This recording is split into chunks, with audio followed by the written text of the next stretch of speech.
Para disfrutar plenamente este capítulo, les recomendamos escucharlo con audífonos.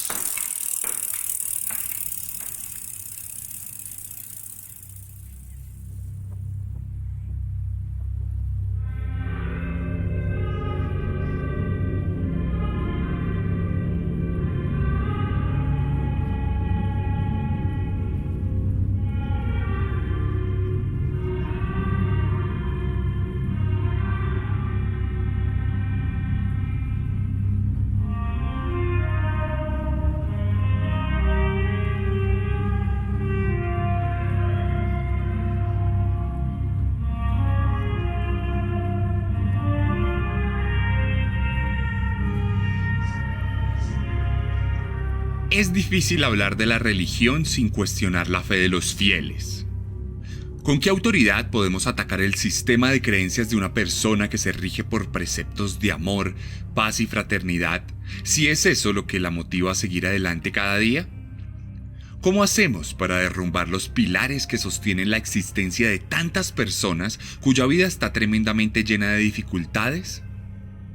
¿Cómo podríamos negar los aportes culturales, filosóficos y artísticos que las diferentes religiones del mundo han brindado a la humanidad? Es difícil proferir una diatriba contra lo que parece ser una fuerza imparable que se origina en la mismísima alma de las personas. Pueblos enteros se erigieron alrededor de una idea metafísica que estableció un sistema de hegemonías y control. En muchos sentidos, debemos lo que somos a la religión. El problema es que así como debemos los avances y los episodios heroicos que las sagas han sabido relatar, también debemos a la fe gran parte de la sangre derramada a lo largo de nuestra historia. Con esta introducción no pretendo cuestionar la dignidad y la disciplina de quien va a culto periódicamente o la de la persona que procura dar la mejor versión de sí frente a sus semejantes. Pero es que es incuestionable que esa fuerza arrolladora de la religión ha facilitado procesos de exterminio y genocidio, precisamente por los altos niveles de fanatismo que se pueden llegar a experimentar. Pensemos en las cruzadas, guerras absurdas que dejaron ríos de muerte originada en la diferencia. Pensemos en los genocidios de grupos étnicos que sucumben ante el poder y la fe del más fuerte. Pensemos en los infinitos episodios de discriminación fundamentados en una fe heterosexual y patriarcal. Podríamos enumerar una lista infinita de aportes positivos de la religión, pero a su lado habría también un pergamino igualmente extenso de maldiciones desencadenadas por algo tan simple, pero tan potente como la fe. Esa lista, de hecho, sigue extendiéndose cada vez más en la actualidad. Bombas suicidas que explotan en las plazas de países árabes, misiles a control remoto que cruzan los cielos palestinos y auténticos monstruos que fraguan atentados en las principales ciudades europeas, con el objetivo de devolver el dolor y vengar la muerte. Un círculo vicioso que parece ser eterno y que terminará por ahogarnos en un profundo mar escarlata.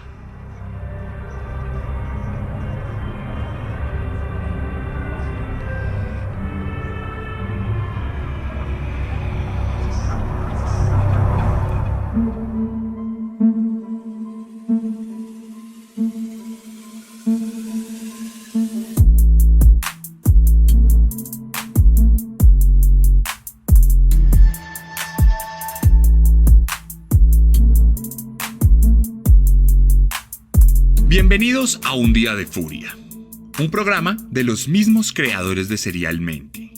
Una experiencia sonora que busca ir más allá que el podcast promedio y cuyo objetivo es adentrar a los oyentes en las entrañas más escabrosas de las peores masacres de la historia. Un Día de Furia, mucho más que un podcast.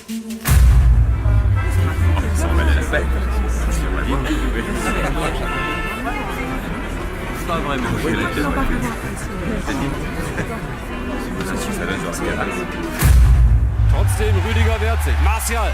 Martial! Auf der Torlinie, da ist die Führung! Giroud!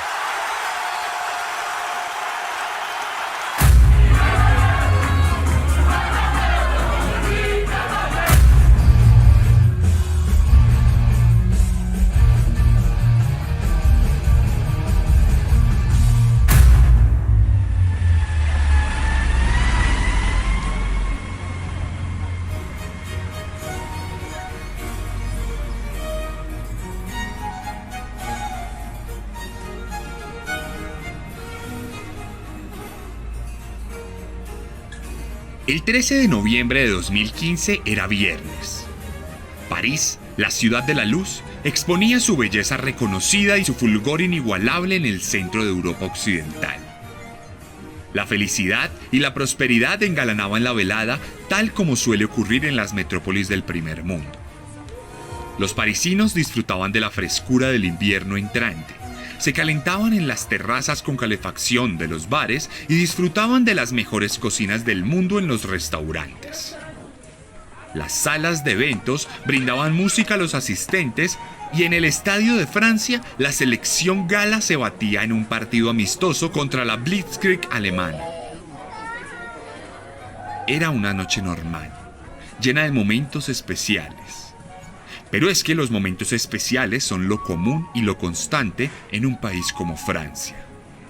Allá, la tragedia y la muerte no suelen ser compañeras constantes de la sociedad como pasa en nuestros países.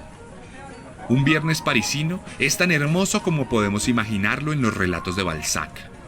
Pero aquel viernes 13 encarnaría las peores pesadillas relatadas por las leyendas que maldijeron aquel número y que lo relacionaron con la muerte y la destrucción como si se tratara de una curiosidad macabra que en algunas décadas ocupará las trivias de los atlas y los libros de divulgación histórica. El 13 de noviembre de 2015 sería distinto. Tristemente distinto.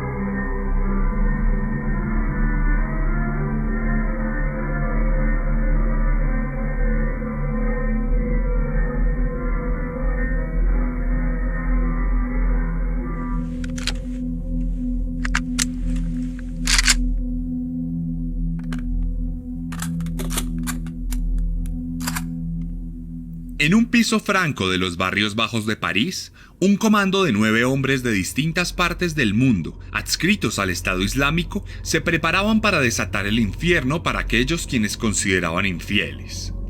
Las bombas que cayeron en los cielos de Siria, Libia e Irak se convertirían en balas y explosiones en las calles francesas. La denominada célula del terror de Bruselas llevaba planeando aquella noche por varios meses, con la financiación directa de Daesh. La inteligencia francesa tenía sospechas de que algún tipo de ataque se avecinaba, pero muy a pesar de que fueron confiscados algunos automóviles y unos fusiles de asalto, la información nunca llegó a ser tan concluyente como para que las fuerzas especiales realizaran alguna operación contundente contra los terroristas que habían logrado preparar toda la logística de la noche de forma exitosa.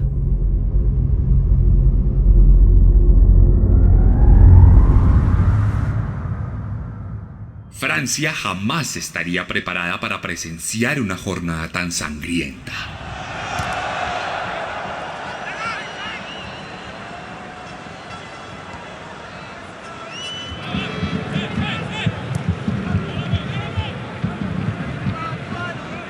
Como ya lo habíamos dicho, en el Estadio de Francia se llevaba a cabo el juego amistoso entre los galos y los alemanes. Un atractivo partido que reunía a los actuales campeones del mundo por aquel entonces y al equipo con mayor proyección en el fútbol internacional. Un encuentro que estaba siendo visto por millones de televisores alrededor del globo y que tenía como protagonistas a las superestrellas más reconocidas del deporte rey. El partido se adelantó con total calma. Los amistosos europeos típicos que mostraban más una exhibición que una disputa aguerrida y emocionante. Los cantos franceses se escuchaban de fondo y el presidente François Hollande disfrutaba el espectáculo desde su palco. Entonces, cuando cursaba el minuto 20, algo ocurrió.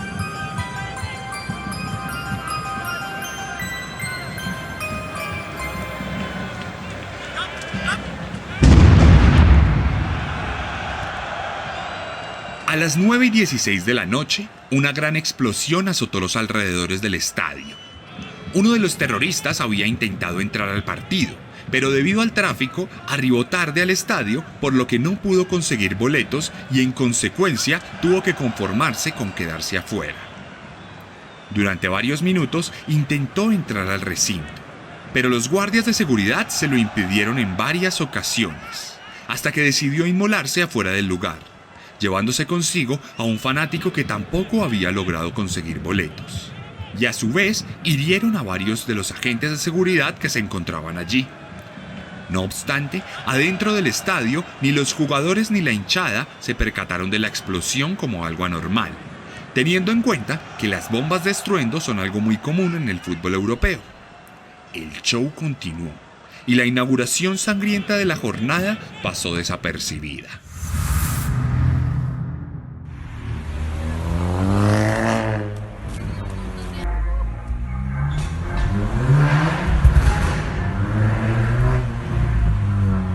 Nueve minutos después de la explosión en el estadio, a pocos kilómetros de allí, en la calle Bichat, 3 hombres fuertemente armados salieron en un Seat León y rugieron su grito de guerra.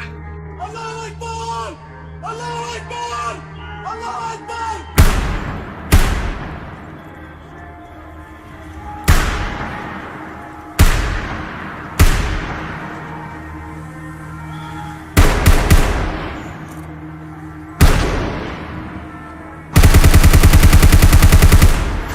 En pocos segundos, lo que era una noche tranquila y típica en París se convirtió en una carnicería yihadista. Los hombres que perpetraron el ataque tenían evidentes rasgos de haber recibido entrenamiento militar, por lo que sus disparos fueron certeros y precisos, así como sus movimientos tácticos alrededor de la calle. Casi de forma instantánea, el Café Bar Le Carillon se volvió una morgue y la multitud típica de viernes se esfumó entre las balas y los gritos furibundos de los terroristas que luego de cometer su primera ofensiva se apresuraron a volver a su automóvil y se escaparon rápidamente del lugar. El saldo, 13 personas perdieron la vida mientras que 10 resultaron gravemente heridas. Pero la noche apenas estaba comenzando.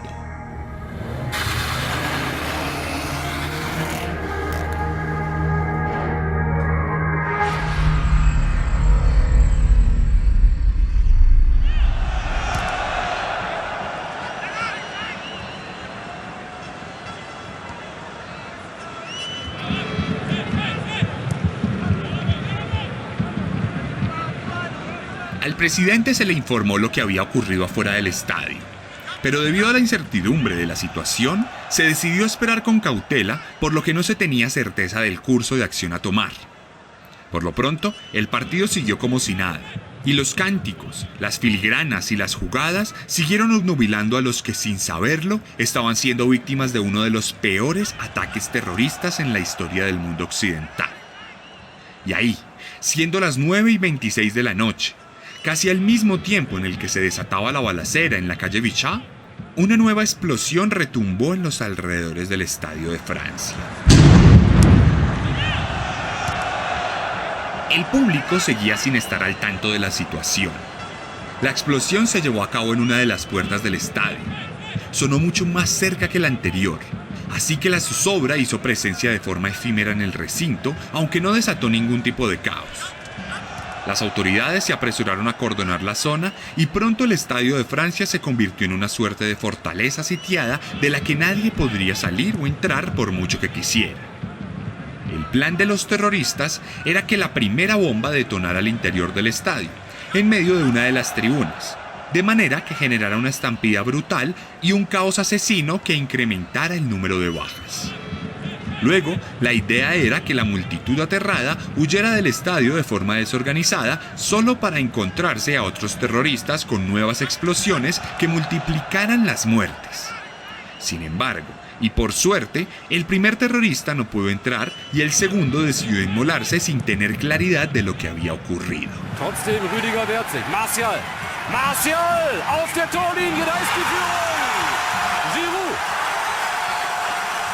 De hecho, el partido se seguiría jugando con absoluta normalidad. Y en el minuto 45, Finalizando el primer tiempo, Olivier Giroud marcaría el anhelado gol para los franceses, dando por iniciado el inquietante entretiempo.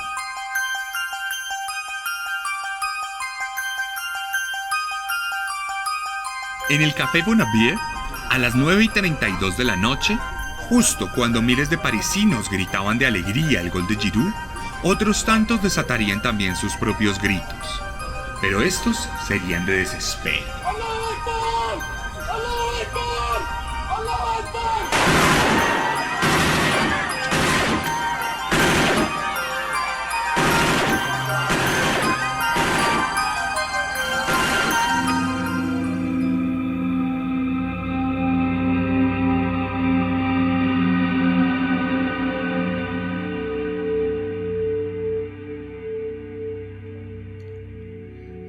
Esta vez el tiroteo fue mucho más corto. Los mismos asesinos salieron del mismo Seat León rentado y gritaron la misma exclamación que injustificadamente hoy se ha vuelto un prejuicio. Desataron la muerte en nombre de Dios y volvieron a su automóvil dejando un saldo de 5 muertos y 8 heridos.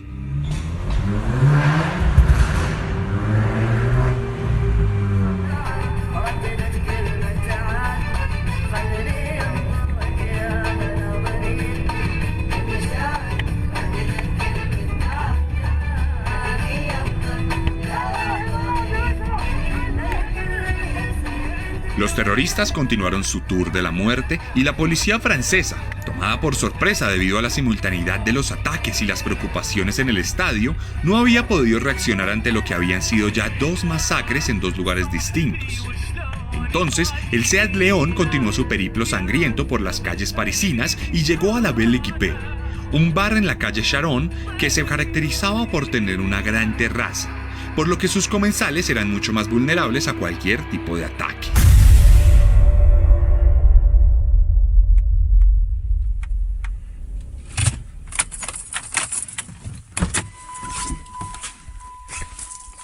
¡Allahu Akbar! ¡Allahu Akbar! ¡Allahu Akbar!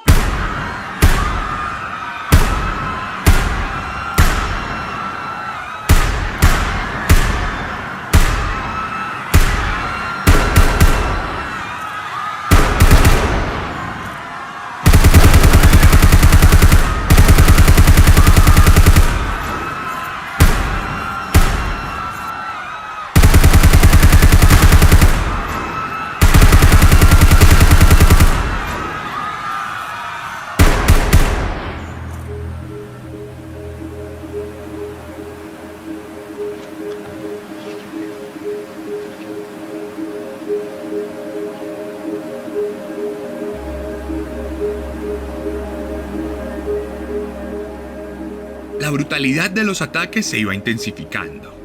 Tan solo habían pasado 4 minutos de la última balacera y esta fue doblemente brutal, dejando un saldo de 21 muertos y 7 heridos de gravedad. Los terroristas habían avanzado en su plan sin ningún tipo de resistencia, y como si se tratara de un simple trámite, volvieron a su coche y nuevamente huyeron.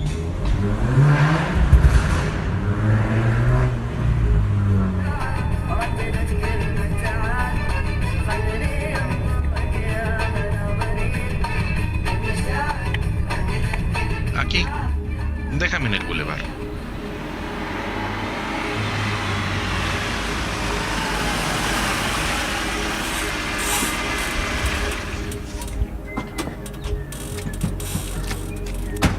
Que Alá esté contigo.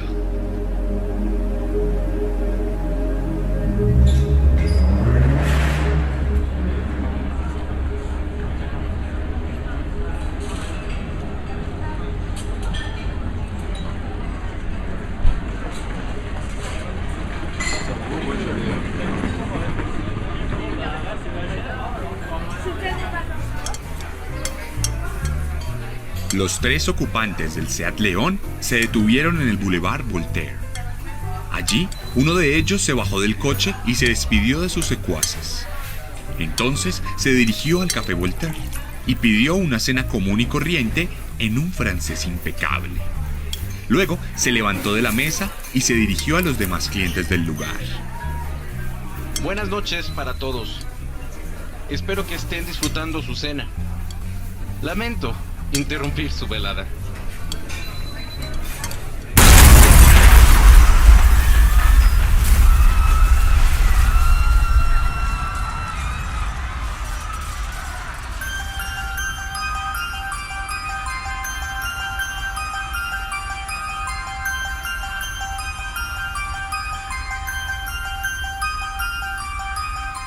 A las 9:44 de la noche ocurrió una especie de milagro en el Café Voltaire.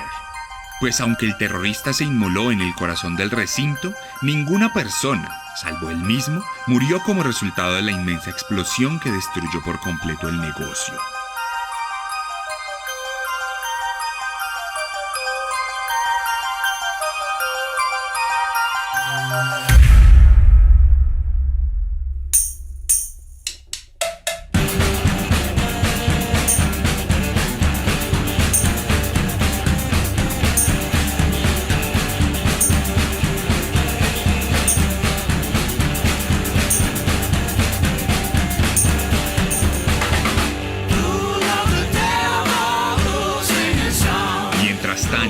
A pocos metros del lugar de la explosión, en la sala Bataclan, se llevaba a cabo un esperado concierto de los Eagles of Death Metal, una banda de rock norteamericana que había logrado congregar a 1.500 personas en el lugar y que tocaba sus éxitos más reconocidos frente a un público al otro lado del Atlántico. Todo corría en absoluta normalidad. El público estaba hipnotizado por las tonadas y nadie había tenido tiempo de revisar su celular como para darse cuenta de que la ciudad estaba siendo atacada. Mucho menos llegaron a imaginarse que mientras disfrutaban de su concierto, unos auténticos demonios se preparaban para entrar al teatro fuertemente armados.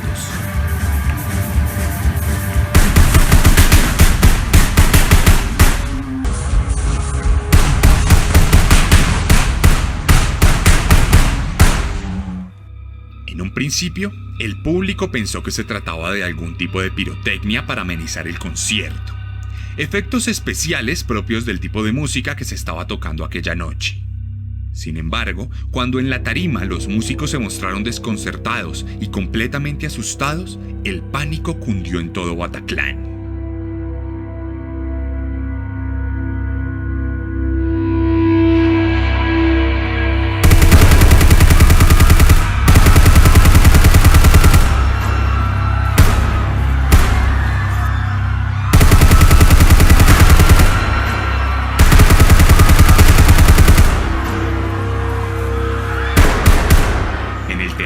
Se desató la peor masacre en la historia de Francia desde la Segunda Guerra Mundial.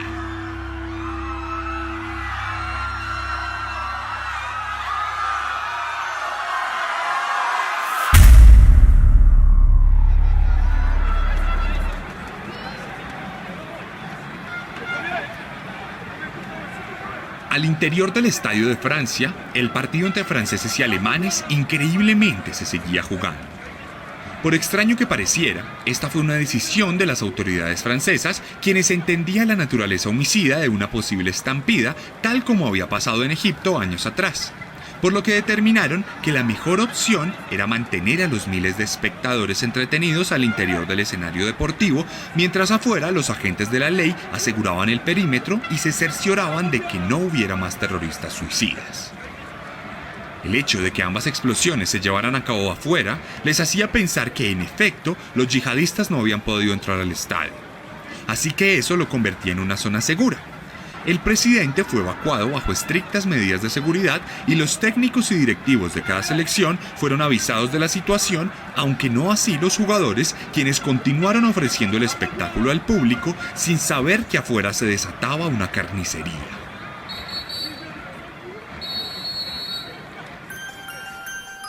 Cuando el árbitro dio el silbatazo final, el público quedó completamente desconcertado. Francia había ganado 2-0 y la segunda anotación casi ni siquiera fue celebrada por la parcial gala. Los jugadores se resguardaron en el camerino y las autoridades anunciaron un protocolo de emergencia en el que el público debió invadir la cancha de forma organizada y esperar durante varias horas para poder evacuar el estadio cuando se decretara absoluta seguridad. Durante el segundo tiempo, se había dado una tercera explosión en un McDonald's cercano al estadio, a manos de un terrorista que tampoco había logrado cumplir su objetivo y que había buscado la forma de llevarse consigo a la mayor cantidad de franceses infieles.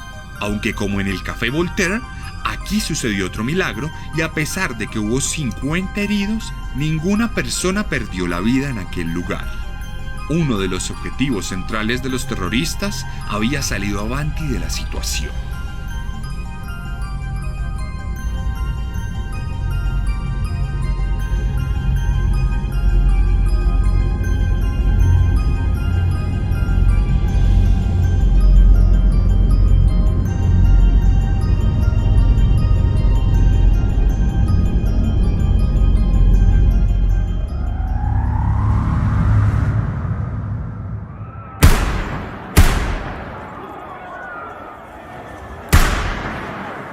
Ustedes bombardean a nuestros hermanos en Siria, en Irak.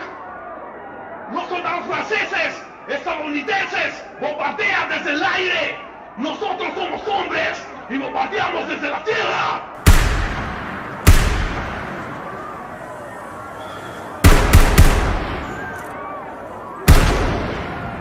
Agradezcanle a Hollande.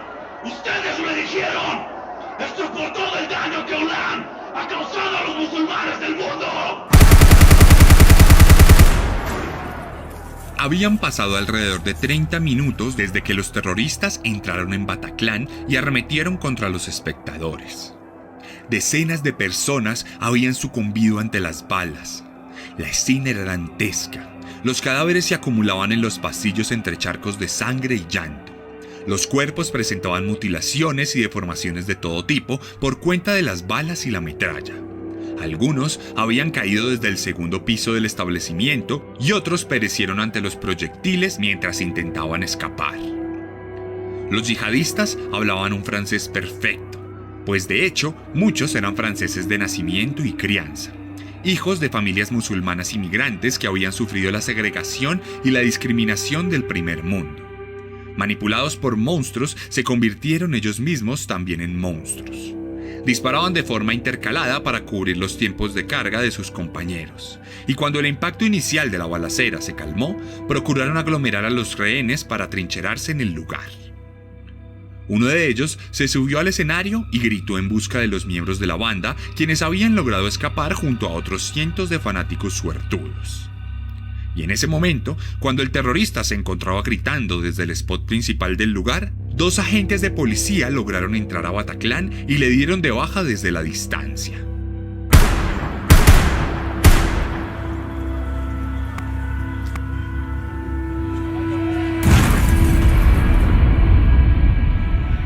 Cuando el terrorista cayó abatido, alcanzó a accionar su chaleco bomba mientras se encontraba agonizante. La explosión no dejó ningún muerto extra, pero bañó de escarlata el mismo lugar donde minutos atrás el arte se desenvolvía de forma armoniosa. Sus compañeros se atrincheraron y dispararon hacia los agentes de seguridad, obligándolos a retroceder y salir del Bataclan para esperar más refuerzos.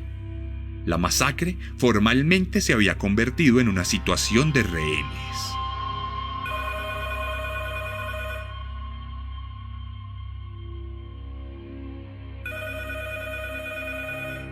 Tenemos a varios rehenes.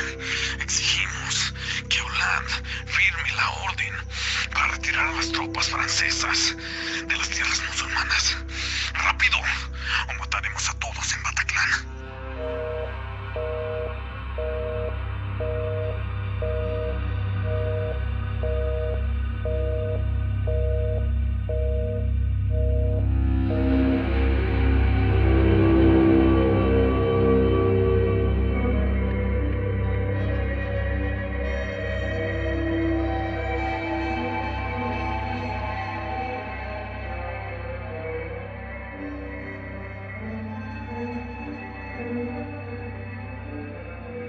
Durante casi una hora, los terroristas se comunicaron en 4 ocasiones con los negociadores de la policía francesa, siempre exigiendo lo mismo. Naturalmente, los negociadores les trataron con total condescendencia para ganar tiempo y le permitieron a las fuerzas especiales esgrimir un plan de asalto para finalizar con la situación lo antes posible. Pero un ataque sería algo que cualquier medio cuestionaría. Así que por momentos hubo una tensa calma en las inmediaciones de Bataclan. Esto hasta que sobre las 12:20 de la madrugada, los terroristas comenzaron a ejecutar a rehenes a sangre fría al no recibir el cumplimiento de sus demandas. Entonces, las fuerzas especiales entraron con escudos blindados y se enfrentaron directamente a los yihadistas.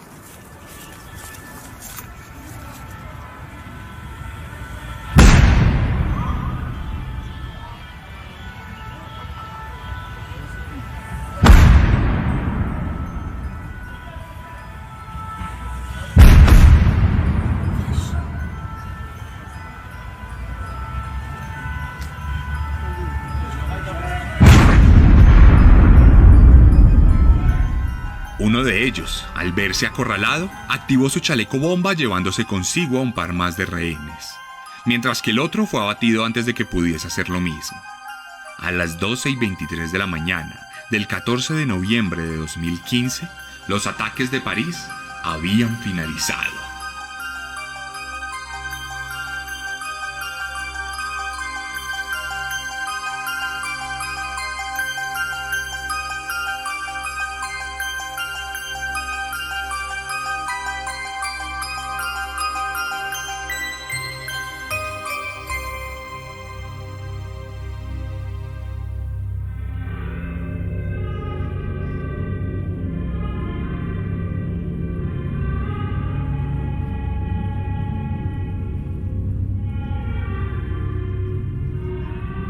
Los ataques de París representaron uno de los episodios más críticos de la lucha internacional contra el terrorismo.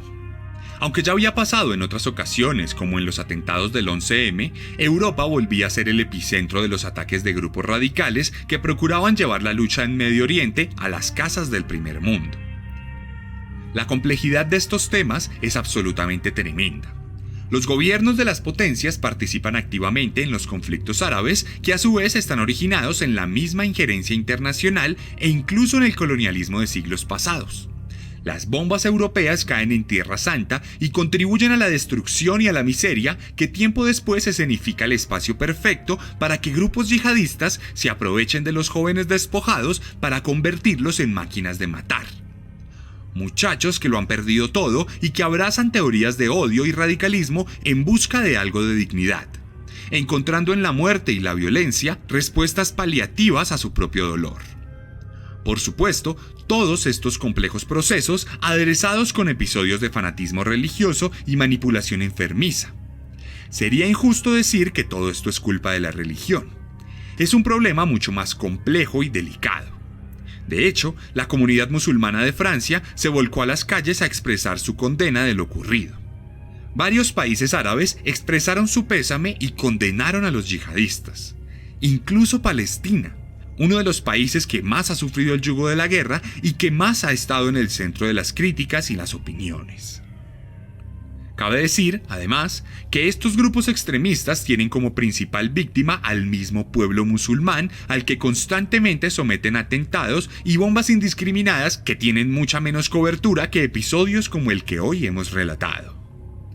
Ni hablar, por supuesto, de las comprobadas cadenas de financiamiento de estos grupos por parte de distintos gobiernos del mundo a lo largo de la historia. En fin, un tema del que se podría hablar horas y que podría suscitar los debates más encarnizados. El caso es que aquella noche de terror dejó un saldo de 130 muertos. 137 si contamos a los terroristas, pues del comando inicial de 9, 7 entregaron su vida por el odio incubado en sus corazones. Los 2 restantes, aquellos que iban en el Seat León, se escondieron en sus pisos francos y fueron ejecutados un par de días después cuando se resistieron al arresto. Más de 20 personas fueron capturadas por presunta complicidad en los hechos y cientos fueron investigadas con el paso del tiempo. Durante 3 días, la ciudad de París se convirtió en un cementerio, pues literalmente todas sus calles se vieron cubiertas de velas y flores hasta que el ayuntamiento decidió recoger todo en medio del más puro de los dolores. Naturalmente, las heridas no sanaron, la segregación se intensificó, el odio mutuo perduró y las bombas jamás terminaron de caer. El espiral de sangre fundamentado erróneamente en la religión parece haber adquirido niveles eternos.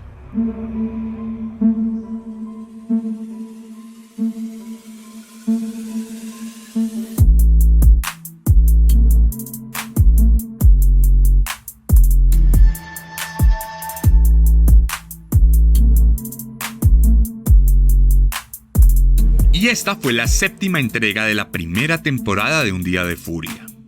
Una propuesta narrativa y auditiva de Pía Podcast y su servidor, Sebastián Camelo. Recuerden que si les gustó esta forma de narrar, tengo para ustedes formas de narrar en la literatura. Para ustedes está disponible mi primera novela Descenso y mi libro de relatos Carne. Ambos disponibles principalmente en Colombia, pero también en otros países de Latinoamérica. Y si están en México, pueden conseguirlos junto a la merch oficial de Serialmente en ChunchosMX, @ChunchosMX. Escríbanme en mi Instagram y yo puedo responderles cualquier duda que tengan sobre el capítulo. Puedo responderles dudas si están interesados en alguno de los libros o de la mercancía. Y si quieren ver imágenes o videos de lo que aquí les he relatado, no duden en entrar a mi perfil y revisar la publicación sobre este capítulo. @elarracadas. @el_arracadas. Si quieren apoyar este podcast, lo mejor que pueden hacer es compartirlo con sus amigos y familiares, compartir las publicaciones, activar la campana de notificaciones en Instagram y estar muy pendientes de todo lo que tenemos para ustedes. Día a día subo contenidos distintos. Si son nuevos y llegaron aquí, recuerden que Un Día de Furia está disponible en todas las plataformas. Recuerden además que hay otro podcast llamado Serialmente, donde nos adentramos en lo peor de los asesinos seriales.